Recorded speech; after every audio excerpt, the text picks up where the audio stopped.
Hey,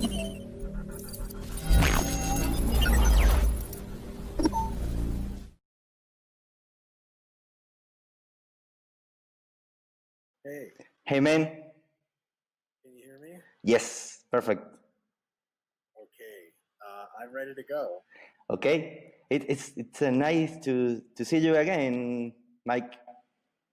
Likewise, Valentin, very good to see you. Okay. Thank you for that. I really like to uh, for that opportunity to talk with you, and I have a few questions, and let's talk. Let's get into it. I'm Okay, ready. okay. And now you are a candidate for president, so great. That's good. Yeah, we'll see. That was a fun video to make. It was, I think, pretty good. We have three options now. Exactly. Okay, Mike, could you explain a bit of your personal story and like where are you from and who you are? Sure. So I was originally born in Moscow in Russia and came to America with my family when I was 7 years old in 1991. And I grew up in the state of Michigan in the United States by a city called Detroit. And then so when I was in high school, I started to get really involved in science and math, and I really, really liked it. And I started getting pretty good at it. And I also did wrestling, and I started lifting weights. And I really fell in love with lifting weights, and I did it through college. I started to powerlift competitively, and then because I liked science and I liked lifting, I got my entire education. I kept lifting, and I got my entire education in science, and eventually I got a PhD in sports physiology, and I became a professor. And then my friend Nick and we decided that the evidence or the the fitness profession was not sufficiently evidence based. And as this was like 7 years ago, it was real bad. And we started a company called RP, a Renaissance Periodization, and we just started coaching people, and then we started writing books, and then we started making templates, and now we're making apps and doing all the rest of that stuff. And now we're making educational content like YouTube videos. So now I work for RP full time, and I'm also a professor of exercise and sports science. I teach advanced strength and hypertrophy programming under Dr. Brad Schoenfeld at Lehman College in New York City. And I'm a competitive bodybuilder, not so good at that, but I'm also competitive in Brazilian Jiu-Jitsu, and I'm pretty good at that. So those are my two, you could call them hobbies, but they're a bit more than hobbies, involvements. So that is my story so far. Wow, man, that's a long story. Very great story. And how was that you become passionate about science and logic? What is that point? How long do you want this answer to be? As long as you want. So I originally, so I'll tell you a fun story. I don't think I've ever told anybody in public. Um, I used to believe in God because I was afraid of the dark, and I needed to believe that someone was watching over me when I got scared. And then maybe when I was 10, 11, I made believe that I had a friend that was kind of like a demon, and he was my friend, and he was sort of also related to God somehow. And I thought, like, he could protect me from the dark because I'm okay with. He's kind of a demon, but we're okay. It's okay. And then when I got to 12 and 13, I started becoming smarter as more of an adult, and I realized that I just made up that demon. And then I realized I made up God too.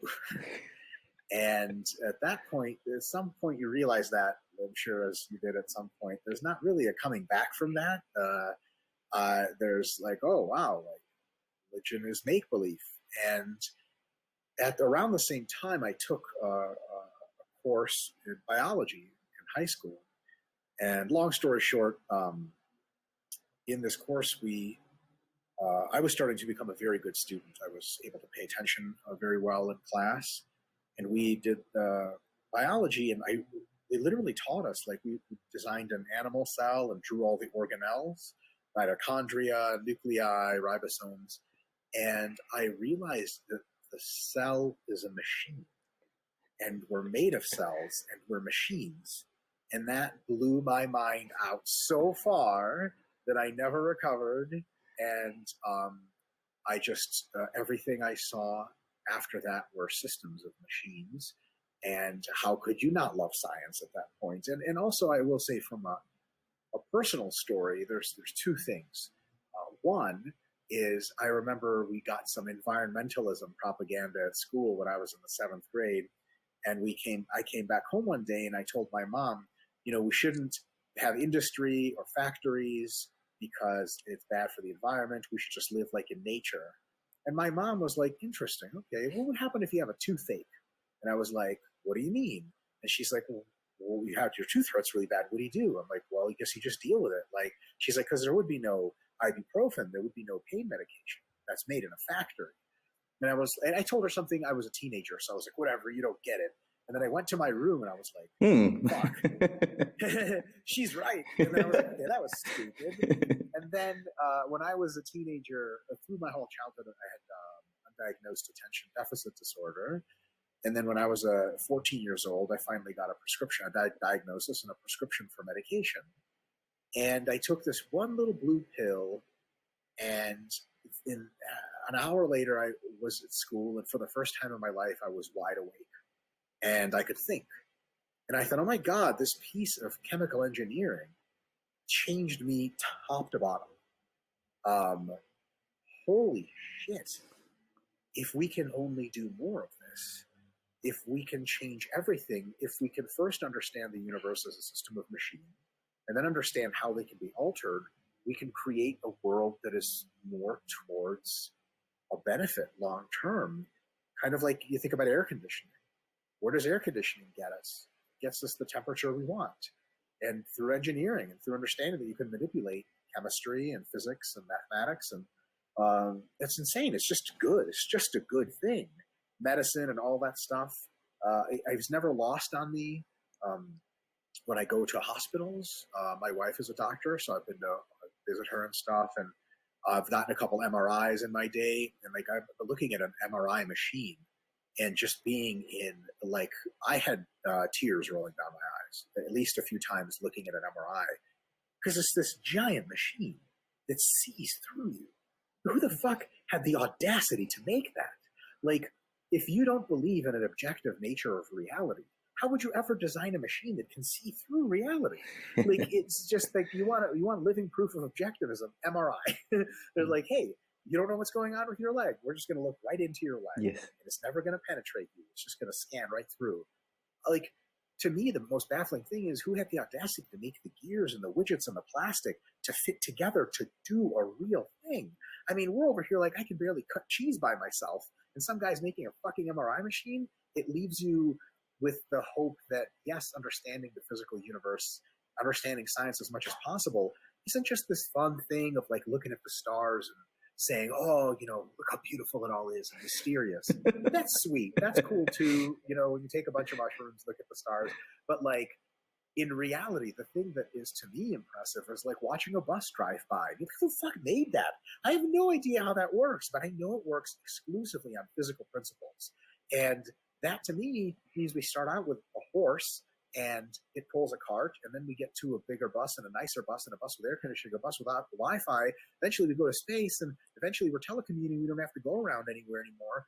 That ability to make things better by understanding how they work that's it. That's where science is all headed. And to me, that is just obvious at this point. And in fitness, people are talking about, like, I want to get jacked as much as possible. I want to get lean as much as possible. Well, don't you want to understand the body as a system of machines to figure out which ones make you jacked and lean, and then poke at them the right way so that they make their best possible result? Because if you understand that, body changes turn into a form of computer programming, which has very distinct inputs and outputs. It gives you exactly what you want. It's the only long-term way forward for progress. Oh, great! That's amazing. That's a very good, great. Remember I asked you how long you want that answer? Yes. I really love that answer, and it's very related to my next question, because I've seen that you have 2 tattoos of Ayn Rand's book, and I'm really interested in knowing about how you are pro money, and How do you know about her philosophy? Because it's a very, very deep question. Sure, very deep question. So the first time I was exposed to Ayn Rand in the United States, there are a lot of schools. I don't know how this happens, how it's allowed to happen, because most schools are run by very leftist people. For some reason, there's an Ayn Rand school book project that's still operating. And when I was in school, in the 11th grade, we read The Fountainhead by Ayn Rand. We just read it in school. It was mandatory. Wow. And I would have never heard of her otherwise or for a long time. And I remember reading the book and thinking two things. How does this person understand my soul so well? And then I also thought, damn, her characters are all basically autistic because their social skills are awful. Howard worked shit out like 18 opportunities in a row because he couldn't just be like, okay. He was like, no, my way or the highway. Like, so I had a little bit more nuance even back then to understand that humans are social animals and they need to be, there's some friction that can be smoothed over with communication, which Ayn Rand wasn't a fan of. So all those things, the idea that people who want to be successful actively take on responsibility, they want to be not in charge, they want to produce. That to me stood out incredibly. Like a lot of people, I remember at the time, I was a very good student in high school and I went to some conferences and they were called leadership conferences. They wanted you to be a leader. And I'm like, I don't have anywhere to lead people, but I have things to create. Where are the creator conferences? And Ayn Rand there's never a single leader in any of her books that was a protagonist. They were all creators. They physically made things. And they weren't like these brave people that pointed the way. They just walked the way and they made like when Howard Roark was designing buildings, he just designed buildings that made sense. And I was like, holy shit, I've never seen anything like that in any media, any TV, but anything like that. And it was just, it was really interesting.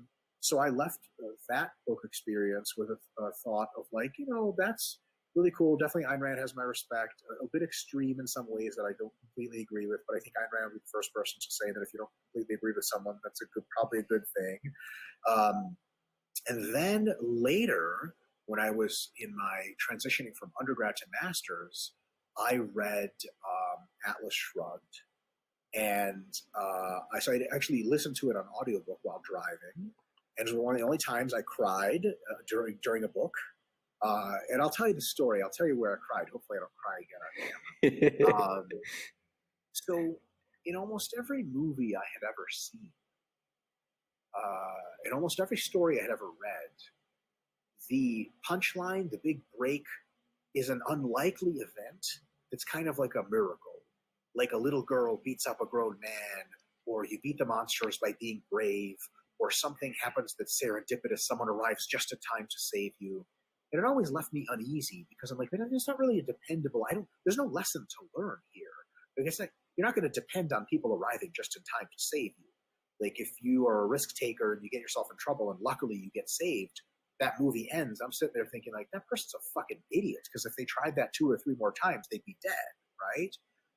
So I remember reading, and there's kind of this, in Hollywood especially, there seems to be this tint of like maybe the pessimistic or the fatalistic, where these big dreamers and these hopeful characters, they go through these trials and tribulations, and a lot of times it doesn't work. Their thing doesn't work.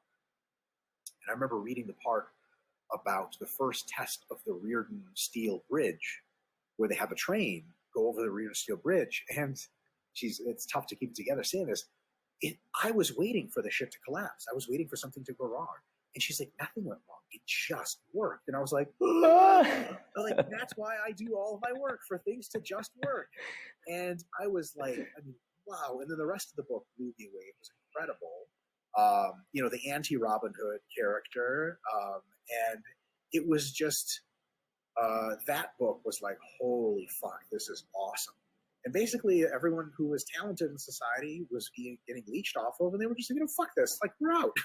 Because they didn't fight anybody, they just left. And it was like, well, yeah, like, these are the people that produce, which is funny now. You see this kind of thing today, people saying, Amazon is evil, and Jeff Bezos is too rich, and Elon Musk needs to be taxed more. Bill Gates. Right. Like, Bill Gates is creating coronavirus. Meanwhile, he's literally saving the world with vaccine candidates. But, like, what's really crazy is, like, these people create life. They create the thing. Your dumbass sits at home and gets packages from Amazon. You have no idea the complexity it takes to get you that shit. And these are the same people, like, posting selfies on Instagram saying, like, Jeff Bezos is too rich. And they'll post a selfie eating this big chocolate chip cookie. I'm like, wow, you don't live in Africa. Where did you get the cacao from? How was that flour manufactured? Who got that? You have no freaking clue. You are in every single way benefiting enormously from capitalism, and you hate it.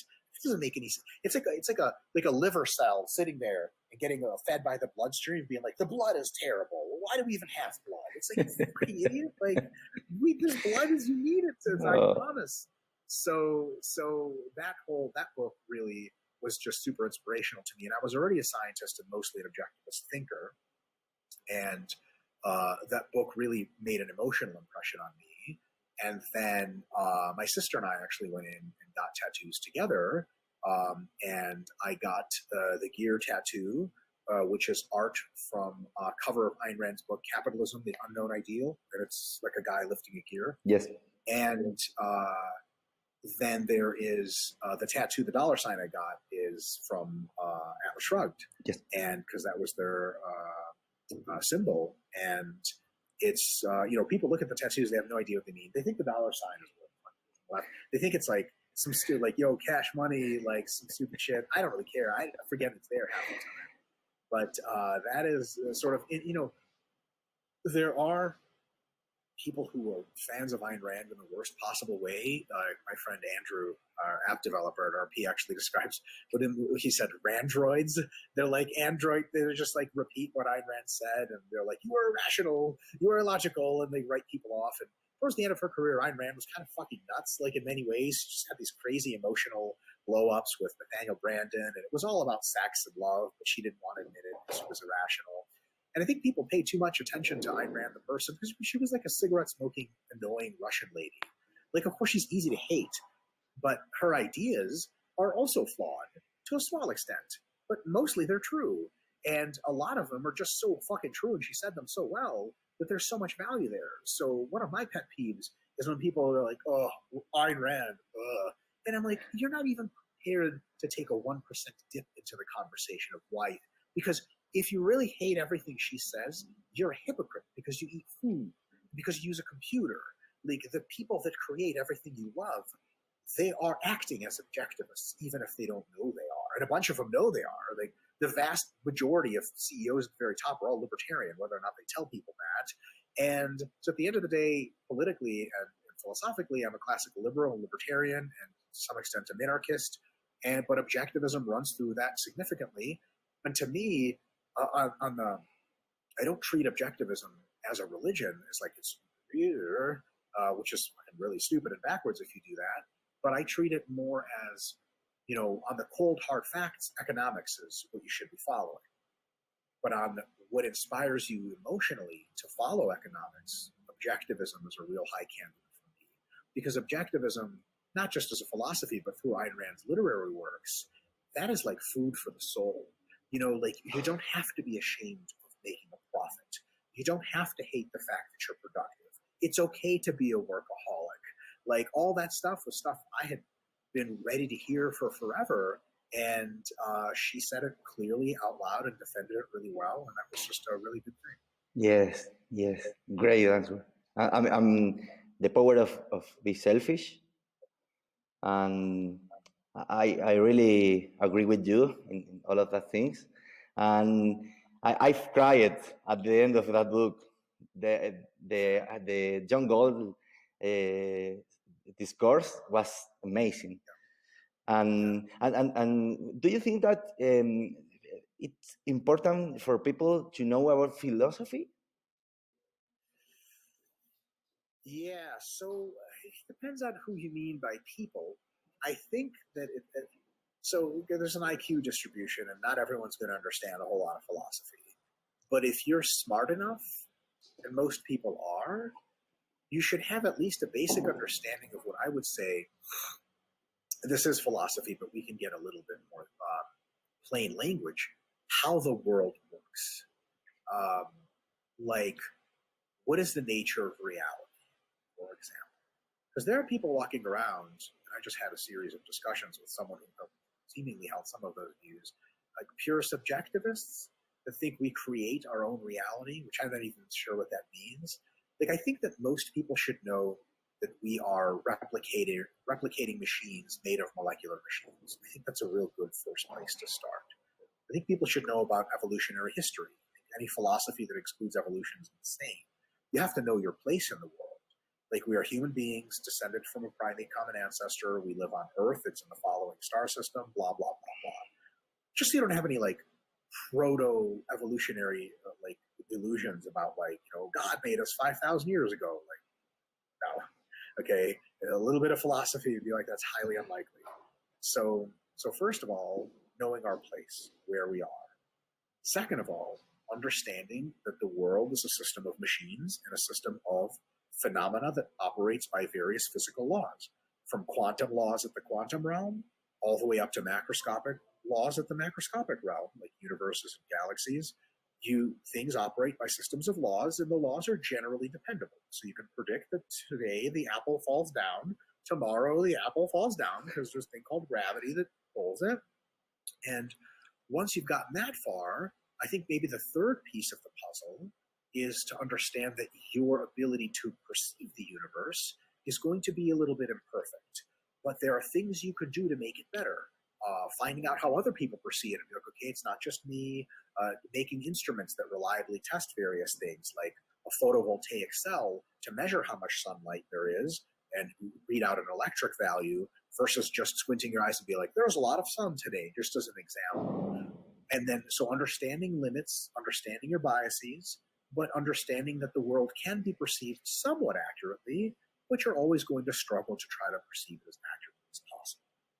And then now you know your place. You know that the world operates in a series of systems. You know you're imperfectly able to perceive them, but you're able to perceive them better than average, right? Better than 50-50. Like, is that wall over there or not? Like, you can do a little better than maybe. You can be like, probably, very likely. And then once you do that, because you know your place, you can start to imperfectly apply the physical system laws of the universe to try to solidify your place first and make sure you're safe. So, for example, I'll actually make this very dick to do with fitness, but you're asking these questions, so here we go. People argue about, should we do 10% for welfare or 12% for welfare? Should be XYZ rights, or should we save the animals, and so on and so forth? While one black hole or one asteroid or one comet could fucking just kill us all. So the number one thing we have to be concerned about as rational creatures is survival. Are we going to be here tomorrow? And a lot of people just don't give a flying fuck about that, and that's fucking really stupid. So the first thing I would be doing if I was king of the world is trying to, well, probably ascend us to a machine race and leave our human bodies behind, but in some way get a couple colonies going somewhere not on Earth. For the love of God. It's like having one investment. It's like, it's all my money's in this house. But like, what if the house burns down? Like, oh, then there goes all my money. Like, what? That's the stupidest thing I've ever heard. First of all, trying to get a little bit more spread out. Second of all, trying to make humans more survivable. The number one way to do that is accumulation of wealth. So powering up the economy like crazy to get as rich as possible. If everyone is on average a trillionaire, we're real hard to kill because you can make all kinds of machines to keep you alive. Like, if you don't need an atmosphere, you don't really give a shit if the Earth blows up. So making as much making the human race as productive as possible, making the human race as survivable as possible, and then expanding the human race, or whatever it turns into, as far as possible to guarantee or enhance the probability that life continues, versus focusing internally on little weird quirks and following, our sort of evolutionary biases of like, just doing things we used to do in hunter-gatherer societies. Like, ooh, I want to try every great food there is. Like, that's nice, but it's not the first priority. The first priority is like, we enhance our survivability and probably spread out doing that. Because you're going to, when the comet's coming to the Earth, it doesn't matter how many cheeseburgers you eat that day. Like, if we don't have a missile defense system or 50 other colonies to the solar system, it's not going to fucking, the whole world is coming to a fucking end. So, and then because we're not all involved in such Napoleonic projects, at least in your own personal life, you understand that you're a machine, you understand physical laws work, and you understand that you want better things. Then in your own personal life, philosophy can convince you of, okay, how do I get better things? I manipulate the physical systems around me in order to enhance my productivity, accumulate wealth, and then through that wealth, I can continue to enhance systems to make them more like me. To make them better for me. It would be better for me to have a bigger house. How do I do that? I productively make more money somehow. How do I make more money? Well, I enhance my skills and abilities. How do I do that? Well, education and so on and so forth. So philosophy, by letting you know your place in the world and the fact that at the end of the day, if you want to enhance any situation, you need to logically approach it and alter that situation through science and reason and engineering in order to make it better. That gives you a lot of answers as to whatever it is you want in this world that lets you approach it. A simple analogy here is, I want to get more muscular. I'm going to find out how the system works that makes me muscular, and I'm going to manipulate the variables like diet, training, and so on and so forth, sleep, in order to engineer that system to become more muscular.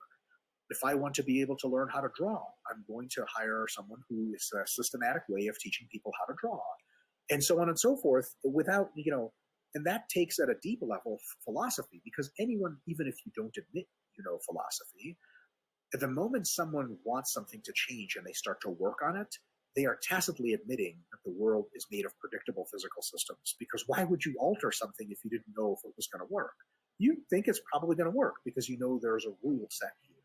So I think philosophy at that level, most people have a subconscious understanding of it. But I think consciously understanding it is really good, especially for things like politics, like trying to understand global warming.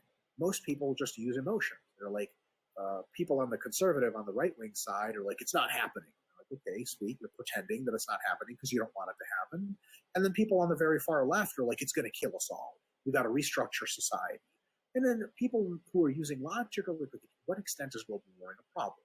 What would the cost of addressing it be to some extent? What would the benefit be? Where's the best cost-benefit breakdown? And after that, it's a rational policy. Well, I think if more people understood philosophy, voting and government would work much better, because people would use very few stupid emotional options, and they would choose options that made a whole lot of sense. Wow, that's amazing, Doc. And I remember that you have an entire lecture on RP Plus about the foundation of science, and I really love that lecture. And in the last few months, I see that your YouTube channel has increased a lot of content. What is the goal of that action, and what is the future of RP Plus and the RP University? Yeah. So the RP University thing is, I think eventually we're going to take a bunch of the RP Plus and YouTube content, probably make some better content, and offer a certification course. It's years away, but we're going to be offering potentially an RP certification where you can watch the videos, look at the lectures, read the notes, and then pass a very difficult examination. And if you pass it, you get an RP certified trainer or coach or whatever, and that's, people may find that valuable. So that's the future for RP University, and that'll at some point be a reality. We have a lot of other projects in the works, so it's not, like the number one thing. And then for YouTube, so we were running RP Plus, and we had a situation where RP Plus cost money, and as you know, it doesn't cost money anymore. But we're not updating RP Plus anymore. RP Plus is, I don't want to say dying, but it's being transitioned to YouTube. So RP Plus, most of the value is in the videos. There's tons and tons of videos. All of them are slowly being moved to YouTube. And we're making tons of YouTube content. Why? Two things. One, more people watch your videos if you don't charge them for it. Two, YouTube lets us make advertising revenue, which covers a lot of expenses. So it's not like this expensive thing for us that just goes down the drain. And if you hide most of your value behind the paywall, that's what RP Plus was you have to pay $10 to see it. A lot of people don't even know how good it is. Like, we had this miraculous thing of ton steal, but for many people, it's not even ever going to see that. There's going to be no way to preview that. With YouTube, where we can give all of that stuff away for free, and people really like that. And what that does is it builds us a YouTube following, right? It builds us a subscriber base. As you noted, we started in March. We started to really plug our YouTube, and it was like 45,000 subscribers then. As of today, I think it's like 117,000 or something like that. So many, many more. We don't have a goal in mind. We're just going to keep putting out really good content. And I have a list of videos. We've recorded a ton of videos already, and I have a list of videos going out, let's just say, a very long time. Lots of plans to make tons of videos, lots of series. You've seen the Hypertrophy Made Simple series, for example, more Made Simple series about strength, about body fat loss, muscle gain, all this other stuff, more advanced courses. And I think eventually our YouTube is just going to be a place, and it's to some extent that already, where some people comment, they're like, I can't believe this is free. How is it possible that this is here? And then, we're just the knowledge part as far as videos, we're just giving away. And the plan there is people like it, and we have a lot of subscribers, and people like our channel. And of course, selfishly, that brings a lot of people into the funnel, because here's the reality. I can give 1,000 lectures on how to design hypertrophy programs. I can give 1,000 lectures on how to design diets. But at the end of the day, some people could watch all of them and be like, this is great. And then they're going to be like, you know what? I'm a lawyer. I'm not going to design my own diet. I do law. Do you guys have like an app or something? And we go, yes, we do. Here's the RP Diet app. And they're like, oh my God, I just typed in some basic shit and it just tells me what to eat. I'm like, yeah. And because they got into the YouTube and they saw that we knew what we were talking about, they're an instant customer. And there's lots of people like that. So because people see our stuff on YouTube for free, they can absolutely, and we bless all of them, truly, if they want to just go and make their own programs based on the YouTube content, amazing. If they want to go a little bit deeper into their own programs, they can buy some of our books. So that's some profit for us. And if they don't have time for any of that stuff, they can just buy some of our apps or templates, and then that makes us an awesome amount of money, and it helps them a lot too. So that's kind of the plan with YouTube. And because with ad revenue, YouTube pretty much pays for itself, it's kind of a no-brainer. And we probably should have done it sooner, but we were thinking, Nick Shaw and I, the CEO, we came from a slightly different era, an earlier era, where the culmination of business success was a pay site. Like, if you could just build up a big user base and transition to a pay site where people pay $10 a month, and that's still a really viable option. A lot of people make a ton of money. That's what we kind of thought, like, RP Plus was going to be this big pay site. And let me know am I still good? Yes. Okay. We thought it was going to be a big deal. And for a while, it like, by the time we sort of shut it down or stopped charging, it made us plenty of money and a ton of users, but we just thought we could do better with a combination of free content and books, templates, and apps. So it's kind of a scaled thing where, like, you come into the RP universe and there's tons of free shit till further than the eye can see. But if you want that extra, then you're like, okay, well, like, I really just want this done for me. Then it's free, then you have to pay. You have to pay a very small, highly competitive amount of money, and for really, really high quality products. And you have every bit of confidence they're high quality because you've known our videos and seen our books, and you're like, well, these guys don't fucking bullshit. Like, this is going to be high quality shit. So it's almost like, while people are getting all this free content, we're advertising to them the idea that we're not full of shit because we're giving them the truth. We're like, this is how it works. Right. At the end of the day, many people, that's good enough for them. And that's awesome.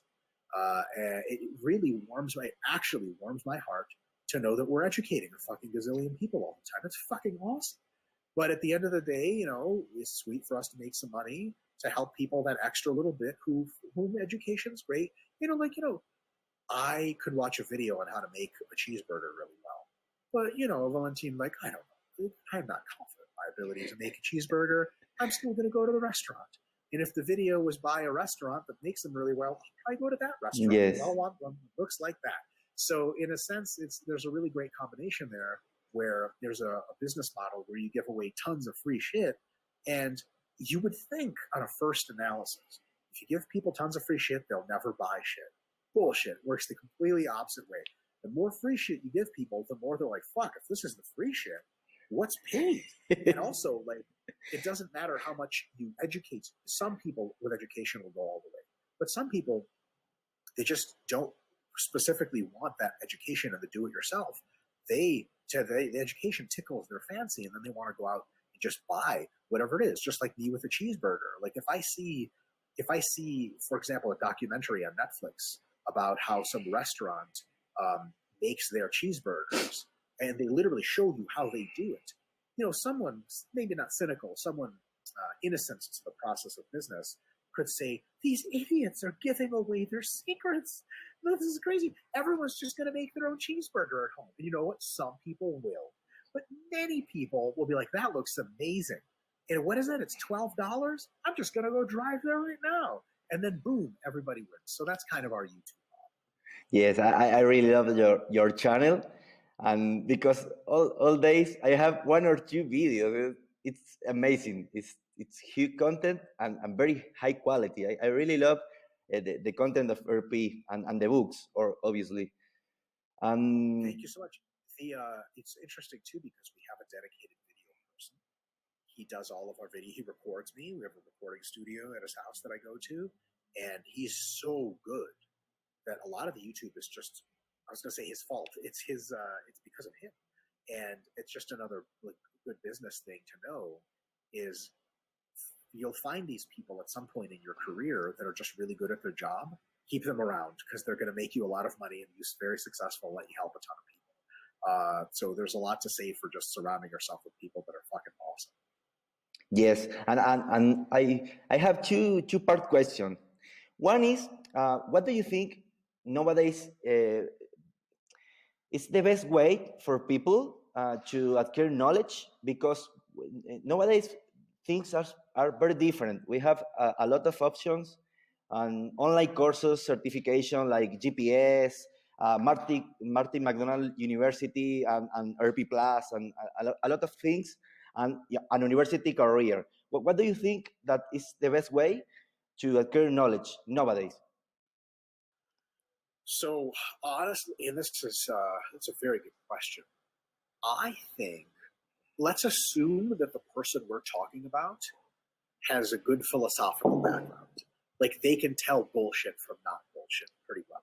Because if someone looks at an Athlete X video and they're like, "This is great," like, I don't know. So I honestly think that it's a scaled approach. Let's say you're interested in fitness a little bit. I would recommend you start with something like Jeff Nippard's video, and or Omar Yusuf's videos or something like that. And all of a sudden, you're like, "Wow, this is really good stuff," and it makes sense. But I want to know more.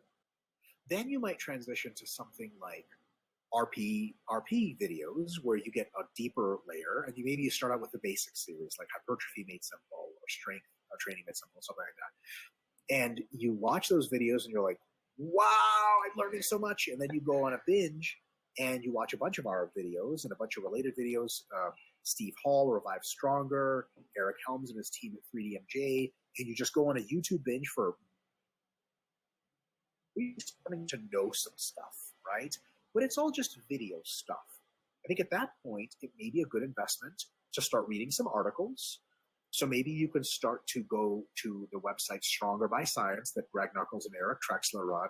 You start reading through their articles. They're going to be some tough articles. Some of them you'll understand. Some of them it's going to be tough, but tough is good because it elevates you. And you're going to start to read a lot of their stuff. Where you subscribe to MASS, the literature review that Eric and all those guys do. And you start there. And you start reading a bunch of articles, and that really gets you going. And you're like, wow, this is because YouTube introduced you to the basic terms: stimulus, fatigue, repetitions, resistance, muscle, myofiber, blah, blah. So you can read the articles and be like, I know what they're saying more or less, right? And then you start to think, okay, I have a real good general understanding. I have some real good specifics. I want a comprehensive understanding. Then you go and you start reading books. Something like Renaissance Diet, something like The Muscle and Strength Pyramids by Eric Helms and his team, Greg Nuckols and Omar Yusuf's Art and Science of Lifting.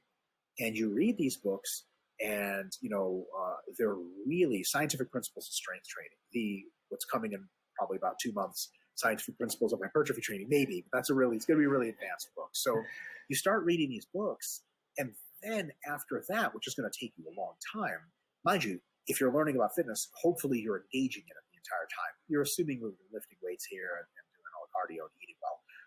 This entire time, now you have a book level understanding, which is way, way, way more deep. And then you're in a situation where for a sum total of maybe $100, and that's if you bought like all of the books, because YouTube is free, for like $100 total, you have got an unbelievable understanding of exercise and sports science, applied exercise and sports science.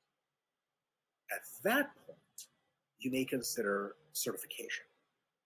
You can go to regular university, get a regular degree, that's fine. I think for most people, the better option is to do something like MacU Nutrition University or something like that, or Shredded by Science Academy. Now, the thing is, if you just go and do those courses without having done that YouTube articles, book ramp up, that's going to be hard. But if you do all that shit, you're going to soar through those courses. You're going to learn some good stuff. And at the end of the day, they'll stamp you and say certified. And then other people who hire you will know on your website that you're certified MacU Nutrition course, competent. And once that people know that, you continue to subscribe to the article reviews. You continue to read books as they're put out. You continue to watch new and more nuanced, detailed YouTube videos, and that acts as a continuing education. You think about a lot of stuff to put the ideas together yourself. You write a bunch of programs. That is a great education. Just writing programs for yourself and for 50 different people, you'll learn a ton of principles, like accumulated fatigue. You may not know what that is. You ramp people, and they just crash. Like something's happening here after some number of days or weeks where they just can't do it. I think it's maybe fatigue. And so you just keep doing that. And with that certification and the increasing knowledge, you're going to be educated officially. After 2 or 3 years of that, you really, really, really know your shit. That's very great response. Very, very, very precise response. And Mike, when do you think that we come back again to an international conference like the UABC and the ERPI Summit, London? I can't wait. So it's difficult to make predictions in really uncertain times, but I think that so people get very pessimistic about this, and because people just get pessimistic. There are currently at least 6 vaccines in phase 3 trials. So what that means is they passed phase 1 and 2, which means they are safe for humans to take, and they generate a robust antibody response, which means on the pure science of it, something special has to happen for them to not work. 6 candidates, in 3 or 4 months, there's going to be over 10 current phase 3 vaccine candidates. And in 2 or 3 months from now, this is October, there are going to be probably several approved vaccines throughout the world. There's actually currently one already. It's the Russian vaccine. Who the fuck knows if that? I'm not going to take it. No. So what ends up happening here is that means by, let's say, May or June of next year, it's very likely that the beginning of vaccinating workers that are highly interactive, that tend to pass COVID-19 easily, starts to begin. That means by the middle or end of the summer, COVID-19 fatality, by the way, infection fatality rate has already been plummeting steadily. It's now very close to comparable with the flu. So you can even ask the philosophical the fuck we're still doing with lockdowns. But, politically, I understand people are averse to clear deaths. So the IFR is still dropping in will without a vaccine because really good biologics are always being invented to fight it better. Then in mid to late summer, the vaccines are really going to be picking up speed. And people say the vaccine, singular, it's not singular, it's plural. There's going to be multiple vaccines. People underestimate the power of science, the power of money. The incentives for a company to be able to say in their advertising, hey, remember us? We cured COVID-19 and saved the world, are so fucking massive. And every government is competing against every other government, which is a beautiful thing. China wants to be the first country to say, we don't have a COVID problem anymore. America wants to be like, fuck you, China, we fucking solved this already. Argentina, and so on and so on and so on. So even if one country's regulatory body doesn't accept a vaccine that works, it doesn't matter, because a country like Poland will be like, you can come over here and give it to us. And after 5 weeks, it's shown that COVID-19 is gone from Poland. Every other country is going to be like, what the fuck? And then their elected leaders are going to be like, stay calm. Oh, you got to come back vaccine. Yes, yes, we'll take it. So I think within a year from now, the COVID-19 situation in all probability will be a thing of the past. So I think next summer, this coming summer, potentially there could already be some pretty good travel. But in next fall, I think it's probably going to be back to business as usual for the most part, if not. Great. I hope that. And Mike, that's all. I really appreciate your time and that opportunity. It's a pleasure for me to talk with you. And your work has reached to Latin people. You have a lot of followers here in Argentina and Latin people. And would you like to give a final message to that people? Oh man, I could try speaking Spanish. I only know really bad slang from my jiu-jitsu studio. Does chucha mean anything to you? Chucha? Yes. Okay, because it means I know in Ecuador it means you know what chucha means. So I don't know. I just thank you Valentin, thank you so much for popularizing our content in your area of the world. And I, if people find our content valuable, I think that's great.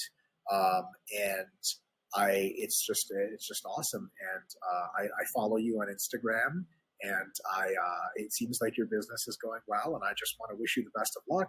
And if you are ever interested in a seminar or something like that, and you want to do it in Argentina, then we'll come down there, no problem. And plenty of people at RP that love that sort of thing. So. Yes, that's great. I'm pro money. Oh hell yeah, man.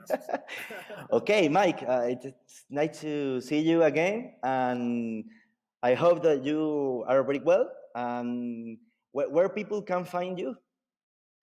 YouTube. Renaissance Periodization. YouTube is where to go. Big central hub there, and then that'll take you. You can click on the site and go wherever you want. And if they're on Instagram, RP Strength on Instagram is a good place to start. Okay. Thank you, Mike. Awesome. Thank you so much for having me.